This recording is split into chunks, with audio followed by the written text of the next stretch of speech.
फिलिस्तीन में 23 लाख लोग आज भूखे हैं, प्यासे हैं, ना उनके पास बिजली है, ना खाना पीना है उनके पास, और उनको किस तरह से इजराइल की सेना प्रताड़ित कर रही है। ये कौन सी युद्ध नीति है? ये तो आतंकवादी संगठनों की तरह हरकत कर रहा है इजराइल। आप मुसलमान को क्यों टारगेट कर रहे हैं? दुनिया में हो रहा है, अमेरिका में भी हो रहा है। हमास एक संगठन है। आप गाजा पट्टी पे रह रहे 23 लाख लोगों पर क्यों आप आक्रमण कर रहे हैं? ये युद्ध नीति के साथ है? नहीं है साहब। कोरोना मोदी जी इजराइल के लिए ट्वीट करते हैं और विदेश मंत्रालय कहता है कि हम स्वतंत्र फिलिस्तीनियों के साथ हैं। केवल ब्राह्मण तलवार लेके जय परशुराम की यात्रा निकाल सकते हैं, पर ब्राह्मणों को छूट है केवल। आज भारत देश में ब्राह्मण शासन चल रहा है भाई।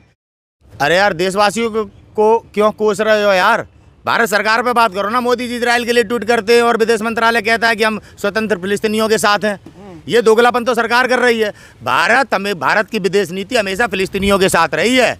चाहे अटल बिहारी वाजपेयी जी प्रधानमंत्री रहे हो तो उन्होंने तो आर्थिक मदद भी की थी बड़े पैमाने पे, बहुत बड़े पैमाने पे आर्थिक मदद की थी अटल बिहारी वाजपेयी जी ने। उनका बयान पढ़िए आप, अटल बिहारी वाजपेयी जी का, वो भी फिलिस्तीन के समर्थन में थे। मोदी जी ने सो के उठे और ट्वीट कर दिया, फिर उनकी उस गलती को सही किया आपके विदेश मंत्रालय ने। उन्होंने बयान दिया कि हम स्वतंत्र फिलिस्तीन का समर्थन करते हैं। आया या नहीं आया? आया नहीं आया? आप मुसलमान को क्यों टारगेट कर रहे हैं भाई? आप मुसलमान को क्यों टारगेट कर रहे हैं? दुनिया में हो रहा है, अमेरिका में भी हो रहा है भाई। अमेरिका के द्वारा ये षड्यंत्र किया गया इजरायलियों को। 1948 में किसने करा था? 1948 में इजराइल जो आया वहां पे अमेरिका के द्वारा ही तो बसाया गया। समझ में आया? हमास ने इजराइल पे हमला किया। हमास एक संगठन है। आप गाजा पट्टी पे रह रहे 23 लाख लोगों पर क्यों आप आक्रमण कर रहे हैं? आप क्या ये युद्ध नीति के साथ है? नहीं है साहब।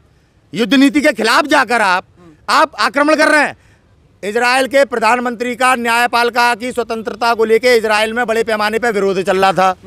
उधर हमास ने हमला कर दिया और उन्हें राष्ट्रवाद का मौका मिल गया। उन्होंने इस तरह से किस तरह से मासूम लोगों को कुचल रहे हैं, किस तरह से आतंकवादियों की तरह इजराइल काम कर रहा है। देश का मीडिया इजराइल पहुंच गया, रूबिका लियाकत भी पहुंच गई है। कितने बड़े राष्ट्रवाद की बात है। मणिपुर जाने में क्या हो गया था? मणिपुर जाने में क्या हो गया था? 80 दिनों तक मणिपुर में आपके देश का कोई मीडिया वाला नहीं पहुंच पाया। क्या वीजा लगता है क्या मणिपुर जाने का? वहां पर भारत की माताओं बहनों को नग्न करके घुमाया गया। आपके देश के मीडिया ने नहीं दिखाया। अब जहर फैलाने कैसे मुसलमानों को बदनाम किया जाए, कैसे झूठी खबरें फैलाई जाए। अमेरिका तक ने इजराइल वाली और फिलिस्तीन की घटना को लेकर झूठ बोला, जिसकी सफाई देनी पड़ी नहीं। इजराइल किस तरह से फिलिस्तीन के खिलाफ झूठ फैला रहा है और तमाम देशों का मीडिया आज फिलिस्तीनियों के खिलाफ झूठ दिखा रहा है। इस बात को कैसे समझेंगे आप लोग? आपको क्या मिल रहा है? फिलिस्तीन में 23 लाख लोग आज भूखे हैं, प्यासे हैं, ना उनके पास बिजली है, ना खाना पीना है उनके पास, और उनको किस तरह से इजराइल की सेना प्रताड़ित कर रही है। ये कौन सी युद्ध नीति है? ये तो आतंकवादी संगठनों की तरह हरकत कर रहा है इजराइल। आने वाले समय में जिस तरह से इजराइल कर रहा है, एशिया के सभी देशों को लिए खतरा है इजराइल। अरे देश के लोग कह रहे हैं, यहाँ पे कुछ भाजपा के लोग, आरएसएस के लोग कह रहे हैं हम जाएंगे लड़ने। अरे बेवकूफ बना रहे हैं। अरे मणिपुर जो पहुंचे नहीं, गृह मंत्री गए थे मणिपुर, आके देश को कुछ बताया नहीं, जे जाएंगे लड़ने क्यों? अरे हाँ, साथ है 100 करोड़। किसके साथ है? इजराइल के साथ हैं। अरे भारत के प्रधानमंत्री के ट्वीट के बाद स्वयं बीजेपी तो साथ नहीं है यार। हैं आप बेवकूफ बने की खबरें फैलाकर दुनिया को गुमराह करने का क्या मीडिया ने सौगंध खा ली है कि झूठ बोलोगे, झूठ बोलोगे, झूठ बोलोगे, कभी सच बात करेंगे आप? ऐसे ही आपने मणिपुर के साथ किया। मणिपुर में भी आपने धर्म डाल दिया। माताओं बहनों को धर्म के आधार पर नंगा करके घुमाया जा रहा था क्या? खबर रूबिका लियाकत दिखा रही है वहां से। हाँ, रूबिका लियाकत कभी किसानों को भी तो आतंकवादी खालिस्तानी कहती है रूबिका लियाकत। हमारे देश के नौजवानों को टुकड़े टुकड़े गैंग कहती है। ऐसी आज फिलिस्तीनियों को बदनाम कर रही है। मीडिया वालों का चरित्र आज भारत का प्रत्येक नागरिक जान चुका है, और दुनिया में भारत की मीडिया की आज स्थिति क्या है ये मीडिया अच्छी तरीके से पहचानता है। भारत की मीडिया को कोई देखना पसंद नहीं करता। जब आप कह रहे भाजपा जो है फिलिस्तीन के साथ है, पहले थी, तो आज प्रोटेस्ट क्यों नहीं करने दिया? बच्चा आज जंतर मंतर सबको डिटेन। प्रोटेस्ट किसी को नहीं करने दिया जाता।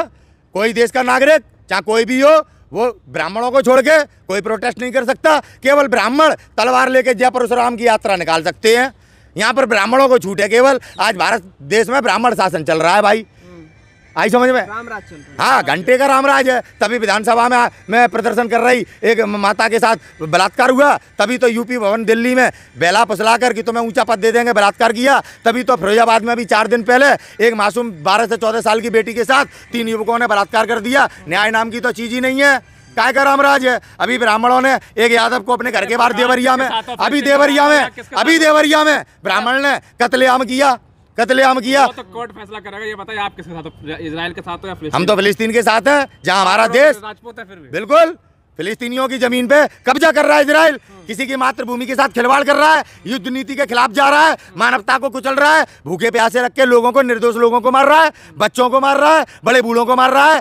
कोई रावण ही होगा जो इजराइल के साथ खड़ा होगा। आई समझ में? कोई भी मनुष्य, ईमानदार व्यक्ति, न्याय करने वाला व्यक्ति कभी इजराइल के साथ खड़ा नहीं होगा। ये इजराइल की कार्रवाई आतंकवाद के खिलाफ है। तो कौन सी मानवता के साथ हैं वो मानवता के साथ हैं। कभी मणिपुर गए आज तक भारत के प्रधानमंत्री हैं? यही है ना भारत के प्रधानमंत्री जो विदेश में जाके कह रहे थे मेरा सबसे बड़ा दुर्भाग्य कि मैं भारत में पैदा हुआ। ये प्रधानमंत्री के ही शब्द हैं। Make in India, digital India, उठेगा इंडिया, पढ़ेगा इंडिया, खेलेगा इंडिया। आप कह रहे हैं साहब गुलामी का प्रतीक है इंडिया। पीएम साहब हैं जो पीएम साहब हैं मुंगेरी लाल की तरह बात करते हैं। गाजा को मिट्टी मिला देंगे, इजराइल का कहना है। भाई बड़े बड़े देश खामोश बैठे हैं। आज फिलिस्तीन की तबाही का नज़ारा देख रहे हैं। आने वाले समय में इजराइल चाइना के साथ भी यही करेगा, यही रसिया के साथ करेगा, यही भारत के साथ करेगा। जो लोग दूसरे के घर में आग लगे बैठ के तमाशा देखते हैं तो आने वाला समय उन्हें दिखाता है कि आज तुम्हारा भी घर जल रहा है। आज फिलिस्तीनी नागरिकों के लिए आज मानवता के तहत आज कोई खड़ा नहीं हो रहा। आने वाला समय उन्हें नज़ारा दिखाएगा। ये इजराइल आज फिलिस्तीन के साथ कर रहा है, आने वाले समय में सभी एशियाई देशों के साथ इसी तरह से ये कार्य करेगा।